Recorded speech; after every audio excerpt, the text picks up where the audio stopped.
we're gonna go over the setup, the usage, and the breakdown of the machine. This is a carpet sweeper.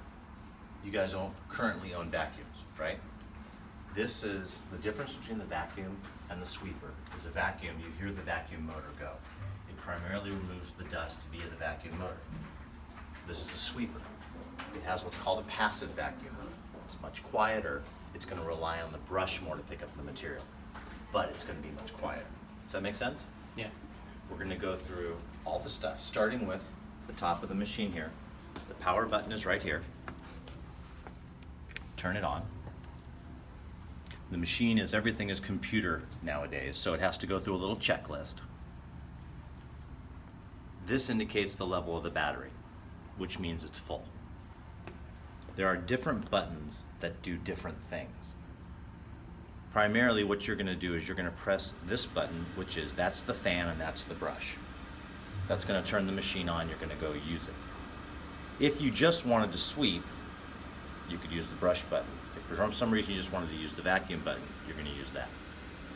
Now, starting with the top of the machine, this is the handle. To adjust the handle, you typically want it about belt height. Easiest thing to do, this just comes off. You'll see these sit in these little grooves here, depending on the height that's there. Just put it that way. Make sense? Yeah. This holds the charging cord, which is a battery charger that at the end of the day, will show you how to use it. The one thing I recommend is we all own cell phones. We're going to treat this battery like a cell phone. We want to try to run it down as far as we can go and then charge it up. Will it hurt the battery if we had to charge it for some reason? No, it's just like your cell phone. It has a limited number of charges before the battery starts to wear down. So we want to try if we can. Now looking at this, you'll see this little exclamation point in this book. There's a light here. If either one of those come up, you'll have to give me a call. We'll have to get the machine serviced. It's an idiot light on your car, pardon me, to tell you, hey, there's something wrong. It may be nothing, it may be something serious. Does that make sense? So we know how to adjust it. This control right here, if you look at that brush, as I move it, you can see the brush going up and down. Now there's also, come on over here so I can show you.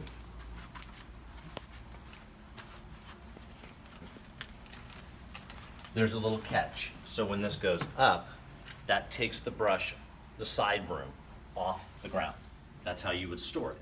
When you lower it down, you see it goes down. The idea behind the side broom is it's going to do your corners and edges, pull everything into the middle so it sweeps. Does that make sense? Mm-hmm. Okay, so this is the cord. I'm going to put this over here.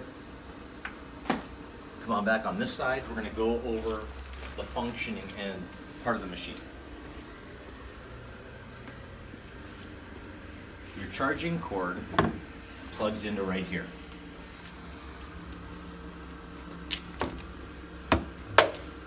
This part is going to plug into here, and this part is going to plug into your cord.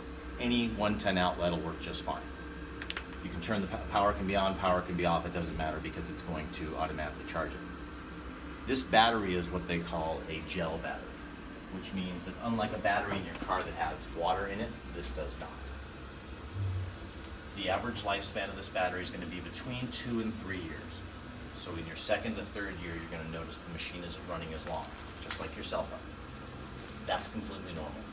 This machine's designed to run 3-ish hours, depending on the brush setting, depending on what you're cleaning.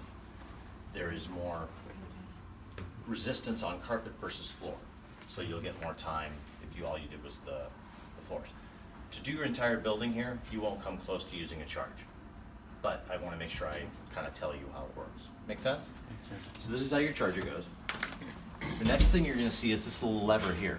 This little lever is on the inside of the machine. There's a little knob that spins, and as I do this, there's a filter inside. It shakes the filter so all the dust falls down. Because the first thing we're going to open up, oops, this is where all your dirty stuff goes. Dirt, dust, paper, stuff. Underneath that, in here, is a filter assembly. If you feel it with your hand, you can feel, just like in your car, it's got little ridges. To to get this off, this screw here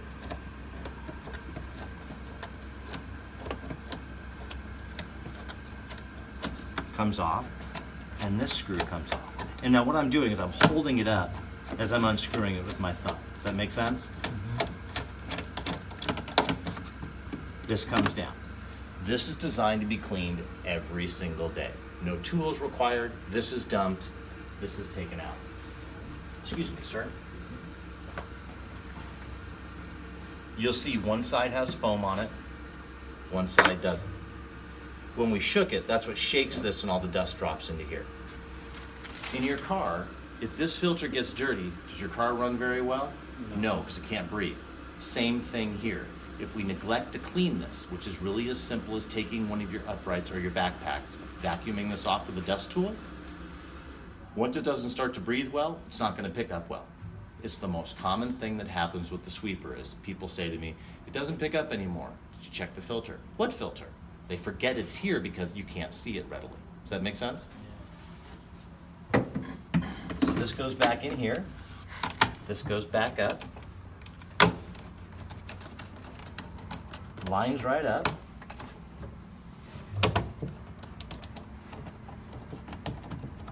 You're going to put it on finger tight.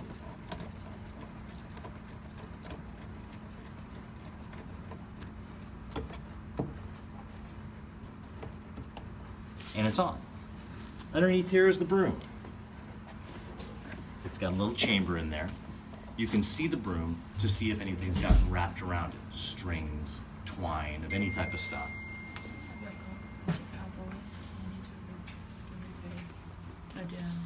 Because as the brush wears, you're going to have to adjust that brush. We can show you that a little bit later, but this lets you see what it looks like. This now goes back in. See the little notch here, and the notch here, and the notch there? Line that up. Put that in, and that then locks in place. Make sense? Front of the machine, come on to the front. Pretty simple.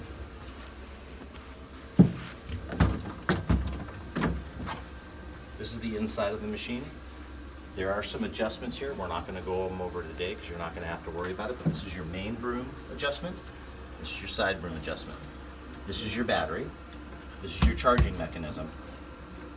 And the passive vacuum. All I want to do is show this to you so you have access to it. But for now, we'll verify everything is correct and then just run the machine. Any questions so far? So pretty much we have nothing to do on this part, right? Correct. Yeah, all right. Now this does have a screw here, which I thought there was. Okay, so there is. If you want to lock this, it's entirely up to you. You use a screw to get it on and off. It's entirely up to you. If not, it'll just pop open like it is. Now this machine is going to clean your carpets and your floors. If you wanted to go outside and do the front area, you could do that. It's entirely up to you guys. Even the outside? If you wanted to. No, You- I'm just asking. The only thing it does is if you go outside with all the dust, you're gonna have to clean the filter more often. That's all. But it's designed to go inside and outside. Now this is not designed to pick up leaves and heavy duty stuff. It's designed for small and fine dust. Make sense? To run the machine is the easiest part. Once I adjust my handle, and I'll leave it here because you're a little shorter than me, all I'm gonna do, I opened up the hood, and I gotta reset it because all these three buttons were flashing. I guess when I opened up the hood, I hit some kind of sensor.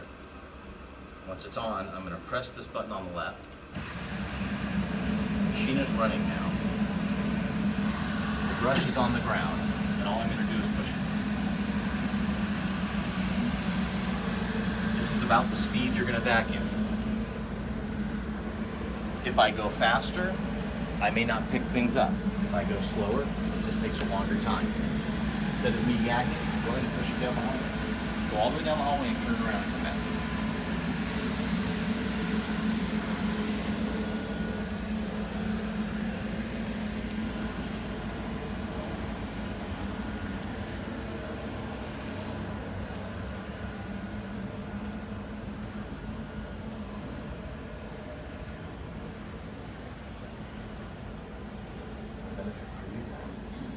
had to do it because you had a party coming in the middle of the night. You could run down the hallways, no one would ever hear. So Yeah. you close these doors. That's because everybody's used to doing all the tasks during the day. Yes. But Yeah, since it's not noisy, like we can do it like very, like probably in the night. yeah, but it gives you more flexibility versus have the uprights. Yeah. It wakes everybody up. Probably. Did we tell you like last time how do they vacuum? The normal vacuum, it takes like ever for them Yeah. to do all the flows. Yeah. So No, this is, you're looking at 3 passes down your hallway here. And this is the longest it could take them. Now, he's leaning it back, which he doesn't have to do. But yeah. I want them to run it on their own first to understand what they can do. Yeah.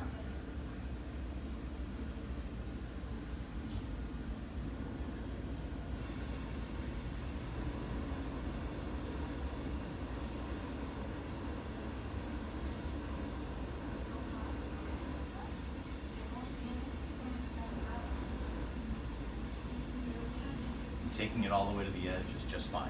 Yeah. Doesn't damage the brush, doesn't damage the machine. Mhm. We just want to make sure we pull all the dust out. Yeah. When they go talk to them.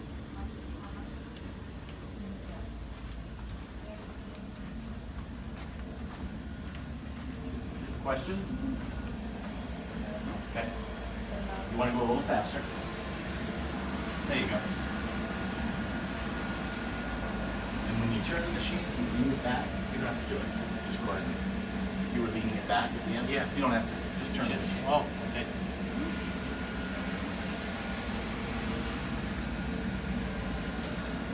I'll show you some cheating.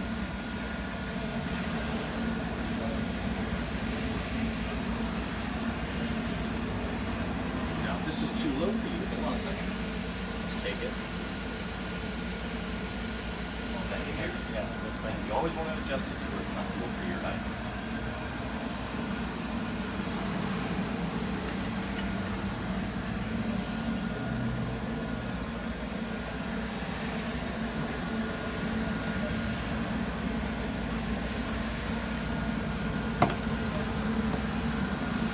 Straight to your fork. No reason to worry about it. Now just go. Now you can actually swing faster. Now one of the things I saw is if you run into a problem and you get to a corner and you want to turn around, one of the things you can do is you can do this. Oh, perfect. Spin it around. That way, you're not trying to deal with it as much. These are some of the cheating things. So when you come to your hallways, you can go faster.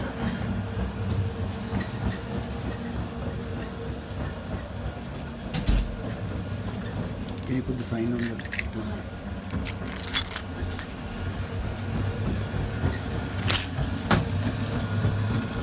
Now, we're going to pretend we're finished for the day. So we're all finished. First thing we're going to do, turn that off. Second thing I'm going to do is turn the power off. Third thing I'm going to do is take this little shaker.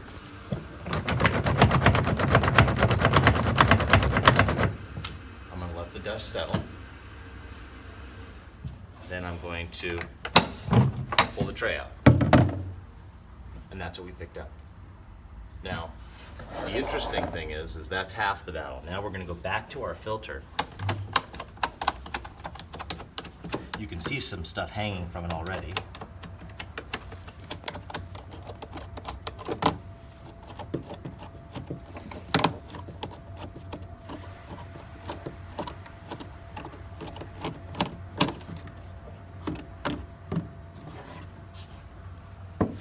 There's our filter. Now, it's not bad by any means because we just did it up and down the hallway. But if this was everything I had, take my little vacuum this off, put it back in place. Now, what I was saying to Sean before, my recommendation for storing this machine, when you put it away, if I had my way, I'd leave it like this. The reason is if we don't do the first part, which is do this and put it away, the next person's just gonna run it.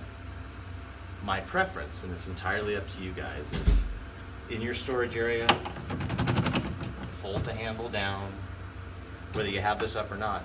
But when the person goes to use it, they have to know to put this thing back up. And hopefully, they take a quick second to make sure it's clean. Because if it's dirty, quickly clean it up. And you can take a quick look at the brush and make sure there's nothing on the brush, rope, stuff. And if we have to remove the brush, how do we do it? You're gonna call somebody. Also, we can't do it? Well, at this point in time, I'm not gonna recommend you do it. As you go further down the line with this unit, one of the things I would say to Sean, I say to you guys, there's a lot you can do with this machine. It's up to you guys how much you want to do. You're not mechanics. I don't expect you to be mechanics. Some people are more mechanically inclined. Once you own this 30, 60 days, I want to come back and say, hey, how's it working? How's it look? At that point in time, if everybody's comfortable with it, we can then look at how to adjust the brush and broom. I'm okay with it. I just normally don't talk about it day one because day one you don't need to. Does that make sense? Mm-hmm. So it stores just like this, and then, as we talked about before,